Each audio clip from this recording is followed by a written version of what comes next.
tawag na tanghalan ka pala before ka nag-clash before. Yes, Pero ikaw, kung may ano ka, kung meron kang gustong balikan noon na pagkakamali mo, pero babaguhin mo ngayon para makuha mo yung pagiging grand champion. Ano yon? Yung second question ko sa'yo, bakit ka bumalik sa Grand Race back, you have your own career already, di ba? Parang gano'n. So first po, nasabi ko na rin kila Lorraine na yung preparation. Kasi yung pagkatalo ko po sa dito sa TNTA, yung huling laban ko, which is Kuya Safronio, paos ako. So, ang dami kong, kumbaga, hindi, yung unfinished business. So, kumbaga, yung preparation ko po, since bata pa lang ako noon, hindi pa ako, siguro matatawag na, hindi pa ako mature enough para sumabak sa competition na yun. And, masasabi ko na yun, naging parang, sobrang naturo sa akin na maging mature pa po para sumabak pa sa mga competition like in the clash kanina. So, for the second question po, parang sinabi mo kasi sa akin na yung qualification dito sa Grand Race Back ay hindi pa nagsa-champion sa tawag at tangalan. So, sabi ko, why not i-grab ko po yung opportunity since dito po ako nagsimula sobrang happy and blessed ako dahil dami kong mga kakilala yan, sila Kuya Raimundo, tumalo din sa akin. So, sobrang happy lang ako dahil nandito kami, bawat isa. Bukod sa competition po fun lang, kumbaga masaya lang this time. So, ayun po. Sana nasagot ko. Para lang ma'am, isang ka mas kabado ngayon nasasali ka dito sa ResBack o dun sa unang pagkasali mo sa tawag ng tanghali? Masasabi ko po na yung una kasi wala pa po akong experience talaga noon. And hindi ko pa po alam kung paano gumagalaw yung sistema po sa stage, malamig, may mga ganong kind of pressure na siguro po mas kabado ako nung first season ko na, which is 2016 pa. Ngayon kasi masaya lang kasi madami po kaming magkakakilala, gano'n, tapos ayun, siguro yun na po yung sasabi ko. Thank you, congratulations everyone. Thank you so much for Anna. Siyempre meron po tayong question from Bix of Bix Bus and Abante. Hello, good afternoon. Pero bago ako magtanong, gusto ko man i-congratulate yung tawag ng tanghalan at It's Showtime kasi 9 years na ang tawag ng tanghalan. Pangarap talaga ng mga senior na sumali sa tawag ng tanghalan. Pero ang tanong ko ay para kila Karil at Sir Ogie. Sa palagay niyo, ano yung sikreto ng tawag ng tanghalan na bakit patuloy na sinusuportan at pinapanood ng mga viewers? Ano nga kaya, no? Isa siyang palaisipan. Even ako as a host, I am so fortunate. I always have the best seats in the house. And I always stay in the very front because I love watching all of you. Siguro yun. Yung experience na makikita mo, they are giving their best at that very moment. Tsaka, alam mo yung madalas na sinasabi na pangarap kong makatungtong dito sa entablado ko. There is something sacred and beautiful about the TNT stage. May powers siya na siguro nagbibigay ng saya, katuparan ng pangarap ng mga sumasali dito. So maybe it's that energy that remains and then continues kasi may na-inspire kayo. Isa na naman sa barangay nyo, nakita nila na represent nyo ang barangay nyo at sila ngayon nakita nila, kaya niya, bakit ko yan kaya ko rin. So ngayon, nagko-continue siya na nagko-continue. Siguro kaya siya palakas ng palakas at hindi pa rin siya natatapos. Dahil nga, meron yung iba may unfinished business, yung iba naman meron silang natulungan na magkaroon ng bridge para sa pangarap nila. Mahirap ko pinpoint yung sikreto. 2 words ulit. Pero sa tingin ko, it's the format. Sobrang luma na ng format, di ba? 1950s. Hindi pa kita yung mga murado nun. Oo, di ba? Yung concept na may gong, noong araw, inaabangan talaga yan mga panahon sa mga gabi, tinatanggal yung mga performers sa stage. Hinuhook. Diba? Hinuhook. So, I think na yung concept na yun, ang tagal-tagal na yan, halos parte na ng kultura Pinoy na natin. Pinoy. Di ba? So, I think, in-embrace talaga yan ng Madlang People. I also really want to commend the production, mga ating producers, the writers. Sila yung mga nag-iisip niya eh, the think tanks behind the cameras, our director, diba? And of course, it's all watched sa isang show na tinatawag na It's Showtime. Come on. Diba? Saan ka pa? So, palagi ko yan ang sekreto. Palagi ko yan ang sekreto. Kami yung mga hurado, sino ba naman kami? Wala naman kami. Kami lang naman ang mag-judge. Pero ang wapo mo pag gumagano ka sa camera. Sige. No, but really, I think it's a magical formula. It's the combination of everything. It's the format. It's the stories that all of you bring sa Madlang People. It's the story of winning, perhaps losing, but winning again, and getting back on your feet, and just the sheer love of performing. Ang hirap ang isinger, no? Ang hirap, pero ang sarap. Diba? Ang hirap, pero ang sarap. Yun. Tinuri nga naman ang Pilipinas na haven ang pinakamagagaling na mga awit sa buong mundo, diba? Kung kaya kayo talaga, ika nga ni Sir Jen, isa lang. Excited. Okay. Ang gusto naman para kay Jet Madela. Jets, you are a world champion. Kung sakasakali hindi ka singer, sasali ka ba sa tawag ng tanghalan? Wala mang hindi, kasi kung hindi ako singer, hindi ako sasali sa Grabe ka doon, Jen. Grabe ka doon. Just breaking Grabe ka doon. Oo naman, ako siguro sasali talaga ako kasi as what I mentioned na tumagal ang tawag ng tanghalan for 9 seasons now here sa Showtime, and before that may tawag ng tanghalan na rin. I know it's because there's always something new and it's always a good platform na maipakita ang talento ng Pinoy. So yes, sasali ako. So yun. Kung ano yun, galing ka, dati mas nagbaband na si Jet, Prime Council, pinapanood ko pa, Aliyah Parks. Totoo yan. And gusto ko lang din i-impart sa mga contestants or for all the singers for that matter, grab every opportunity na ibigay sa inyo para marinig kayo at makita kayo. Kasi ang daming opportunities. But again, it's all about the right time, the right place, and the right set of people.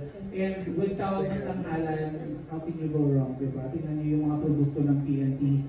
Ang dami nang napasikat ang TNT. Kaya, diba, why not? Dito na kayo sumali lahat. Okay. Ito naman para kay Jeremiah.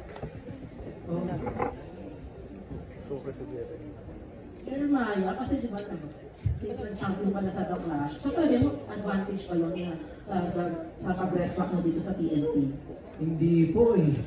Kasi ulitin ko po, parang back to zero po to.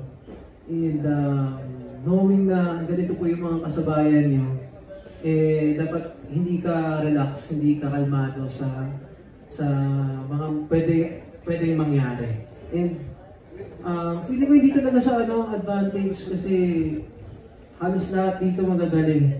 I mean, lahat mula sa bata hanggang sa pinakamatanda po dun sa dulo. Sige. Joke lang po. Pero ayun lang. Ay, ikaw pa naman eh. Sorry guys. Sorry. Ayun lang po. Bonggel. Thank you so much, Sir Bix. And now let's hear from Jeffrey Perdon of Showbiz Online Portal. Sir Jeff.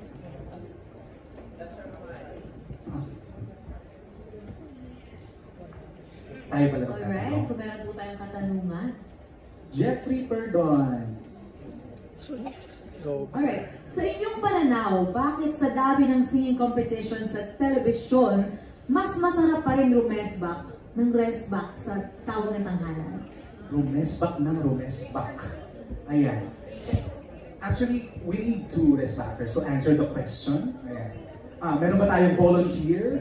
What about si Miss Ayeji? Miss Ayeji, sige. Wow! Malupit na boses ng tawag na tanghalan. Diba? Ayan. Yung mic from Miss Ayeji. Wonggel. You want us to repeat the question Yes. po? Medyo matandaan. Ayan, Miss Ayeji, sa iyong pananaw, bakit sa dami ng singing competition sa telebisyon, mas masarap pa rin rumesbak ng rumesbak sa TNT? Why not? Why not? Kasi I've tried also international competition. So, parang sa experience ko, Diyos ko, tatlong dekada na siguro, no, iba pa rin ang Pilipino. So, sa akin kasi, win or lose, contest is a game. Either you win or you lose. Ang maganda kasi, manalo ka or matalo ka, basta magagaling yung kalaban mo kasi doon mo masusukat kung ano din ang kapasidad mo. At dito lang yan sa tawag ng tanghalan. Ito, with all honesty, napakahuhusay ng mga contestant dito. So, Diyos ko, laban 42. Yung pag pinapakilo si Ayeji, parang hindi natatakot. Talagang laban. Hindi, hindi ko lang pinapahalata para hindi yun sila mag-alala. Pero kailangan din yun, no? Itago natin yung tunay natin nararamdaman para mas marami pang ma-inspire. Yes, sino bang tatanungin natin? May nagtataas mo ng kamay, si Miss Phoebe. Phoebe. Ayan. Pahirap mo ng microphone para Miss Phoebe. Sa akin, hindi lang yung pagbalik dito kasi makita mo yung mga nakilala ko na noon. Sobrang saya. So apart from that, actually naiiyak ako kanina.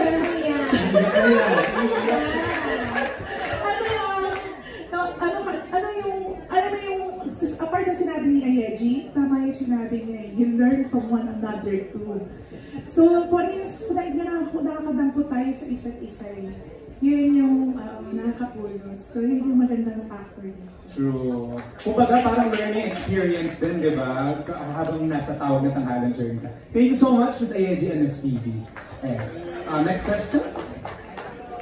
Ayan. Alright, ito naman from Miss Aubrey Carampel from GMA Integrated News. Hello, Ms. Aubrey. Ang tanong niyo. Ayan, kaya yung tanong. Sige. Hi, Miss Aubrey. Hello po. Welcome po. Yes. Yes, the question is for Sir Ogie Alcacid. What makes a performance stand out to you as one of the OPM's icons? What advice can you give sa ating TNT Res backers? Hirap naman ang question. But I think, as a performer, ito pagbabasayan ko na naman yung asawa ko. Yung asawa ko kasi has this killer instinct. Parang ina-unleash niya. Na kapag nagpe-perform, kahit sasabihin na parang wala akong boses niya. And then she stands on that stage, she does something fantastic. Or it's like an out-of-body experience that she experiences and then she just does it. All of you have that. I think all of us have that. It's just up to us how to tap and how to unleash that KI, which is the killer instinct. I think that's what marks one performer from another, how you can stand out another. And when that happens, when that magic happens, nararamdaman ng audience yun at nararamdaman namin yun. Para siyang sweet spot that you untap. And it doesn't happen all the time. Diba? It doesn't. Alam niyo yun eh, pag nagpe-perform, wow, sarap nung nagawa ko yun. It doesn't happen. So you just have to keep on trying and trying. Do you think you have a great performance every time? Hindi naman, diba? So, it's a matter of chance, it's a matter of practicing how you can untap that killer instinct. I hope that helps. Thank you so much, Sir Boga. How about Sir Louie? Let's repeat the question for Sir Louie. What makes a performance stand out to you as one of OPM's icons? What advice can you give to our TNT Res backers? What makes a performance stand out? Okay.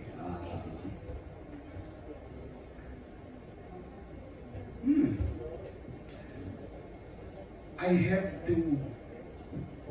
have to feel it. Number one, when you do something, when you do something vocally, okay, when you perform, do it for a reason, and that reason should come from your gut and from your heart. Don't do it for the sake of just, okay, ito yung mga bala na napag-aralan ko. Sasalpak mo yan. Hindi, sige. Do it for a reason. A song calls for something to be done. Kunyari, pagdating sa chorus, kung kailangan hatawin, di humataw ka. Huwag niyong gawin na parang, sige sa verse pa lang, so bisa hahataw na ako. Do it for a reason because yan ang dinidictate ng puso niyo. Okay? Okay magyabang. Ako, kunyari, kapag tumutugtog ako, parang gusto ko minsan, sige, magpakusiklab ako, may gagawin ako. Isang piraso lang. So katulad din sinabi ni, yung, what you were saying with Regina, meron siyang mga killer instinct, no? So it's good to do that, eh. Kunyari, yung... Buti nga, buhay pa ako. Alam mo yun, yung parang unexpectedly for a reason, but coming from your gut and from your heart, do something. Magpasiklab ng konti. So, pasikat, di ba?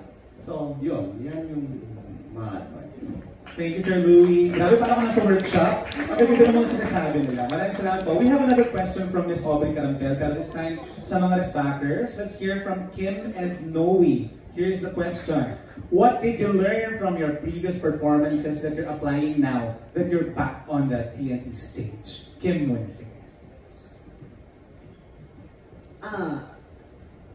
Things that I learned from my previous performances. Yes.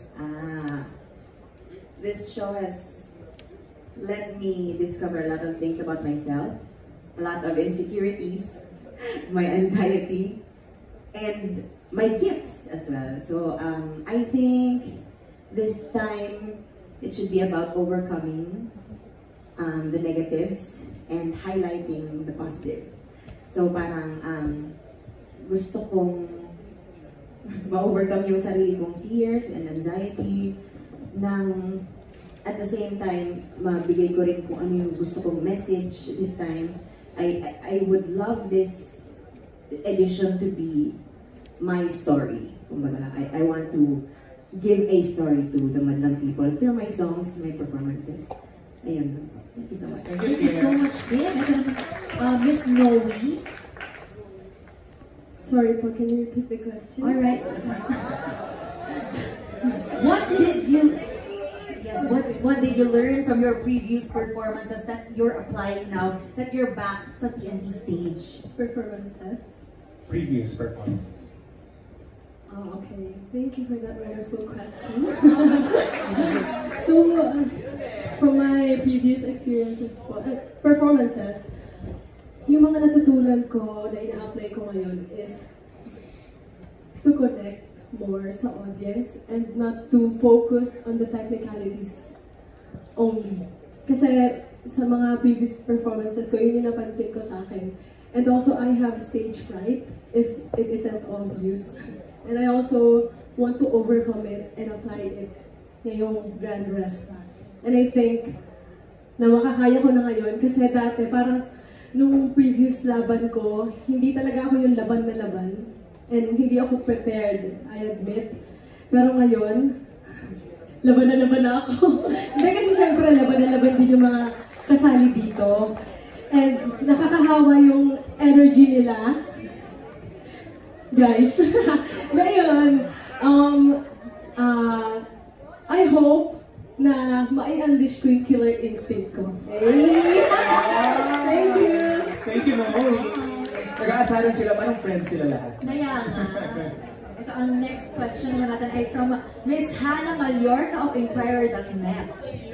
The question is for Sir Augie again. As one of the OPM Titans, what advice can you give to the contestants na natalo sa tawag ng tanghalan? What is the healthiest way for them to accept and move on from failure? Additionally, sala kung sala, puksaan kung puksaan. Ano ang hamon ngayon sa inyo na ang magja-judge, ang i-judge ninyo ay All-Star Grand Rest back? As a Titan, ano ba yung sabihin yung Titan? Tita N. Tita N? Ano pala ako yung Titan? Okay, ano na? May joke ka? Ang question is, anong ma-advise ko dun sa natalo na? Okay, and how you bounce back? Ano ba yun? I think you have to talk to yourself first. Gusto mo ba talagang gawin to? Because there's so many things that you have to consider. One is, I guess, the mental aspect of it. Ang laking bahagi nun, di ba? Yung, sa pinag-uusapan nga namin, yung mag-perform ka lang sa entablado, kumanta ka lang sa harap ng mga magulang mo, kumanta ka lang sa harap ng best friend mo. May anxiety ng kaakibat yun, di ba? Because you're exposing yourself. You're saying so many things about yourself that maybe you really don't want to reveal, maybe you want to hide. So you have to ask yourself, how bad do I want to do this? Do I really want to be a champion? Because if the answer is no, it's not a bad thing. There are other things that you can do as a singer. Competition itself is different. It's built for a different kind of singer. Real talk. I wasn't built for this. I never won a singing contest. You know why? Because I never joined one. Because I knew there were so many others who were better than me. So what did I do? I started writing songs about myself, how I felt, and then I started singing them on my own. That was my journey. So that is my advice. Talk to yourself. Ask. Really ask yourself, how bad do I want this? Gusto ko bang maging kampiyon? And then watch yourself. Ano ba yung mga mali? Alam niyo na yun? You know how to make yourself better. You've already honed your talents as singers. You already know what it feels like when you've nailed it, when you've nailed the performance. So I think it's really more of a mental thing. Because I know I don't have to, but that's how I do. You know who?